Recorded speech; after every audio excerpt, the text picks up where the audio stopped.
There's an instrument in the orchestra which is almost always playing, structurally essential, yet routinely unheard.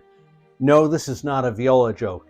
It's worse. Because this isn't a problem of mistreatment or fairness or musicians being overlooked. It's about a listening problem. And unfortunately, the viola just happens to absorb that problem better than any other instrument in the orchestra. See, one of the hardest things for listeners to understand, even trained listeners, is what I would call the inner voice paradox. In a way, the more important an inner voice is, the less noticeable it becomes when it's actually working right. If a melody fails, everyone hears it. If the bass part fails, the whole thing collapses. But if an inner part is working, nobody notices it. And that's kind of the problem. Success sounds like absence. And it's sort of the same reason why no one applauds the IT department when the Wi-Fi is working. So in the orchestra, what are violas usually doing? Well, often they are finding the harmony, they're stabilizing or adding to the texture. They're not usually decorating the lines or shining like soloists. So I think you could argue that the violas are probably one of the most important voices in the whole orchestra because they keep the whole structure together. But it's sort of an awkward role when you're doing that and nobody ever sees you. You're invisible. And then there's the problem of projection. Violins always cut through, the cello section can bloom, but the violas aren't doing either of that. They are binding everything together. They're often acting as the glue that pulls the string section together, and glue is not flashy. No one ever leaves an orchestra concert and goes, wow, great glue.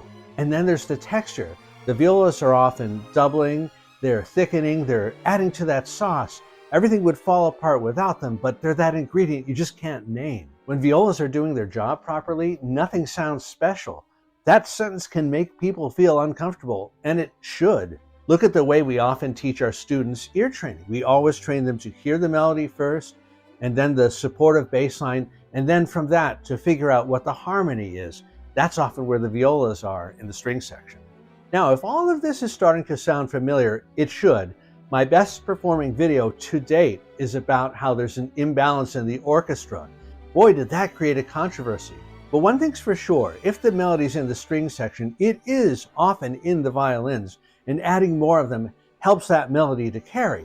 But of course, that has effects on the other string sections.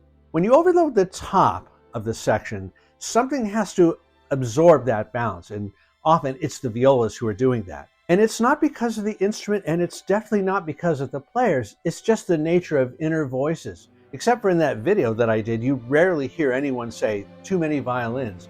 Instead, what you hear is not clear enough, too blurry, a little bit incoherent in the string section. The solution to that has often been found in those inner voices. Composers who were great orchestrators knew that these inner voices had to be reinforced. They had to help with the texture, the harmony, the rhythm. They served a really critical linchpin sort of a purpose. I think these composers who are great orchestrators are very careful. They don't trust the hall, they don't necessarily trust the orchestra, but perhaps shockingly, they don't trust the listener. So they have to put everything they need very clearly in their writing. So knowing all of that, why is it that even now audiences often don't even hear those inner voices? I think it's because recording culture affects the way conductors work. They want to have more brilliance, more projection, more instant impact. And those things don't often apply to what those inner voices, especially the violas, are doing.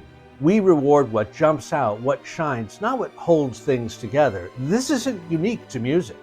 But here's the uncomfortable conclusion. If the viola section vanished tomorrow, the orchestra wouldn't just sound thinner.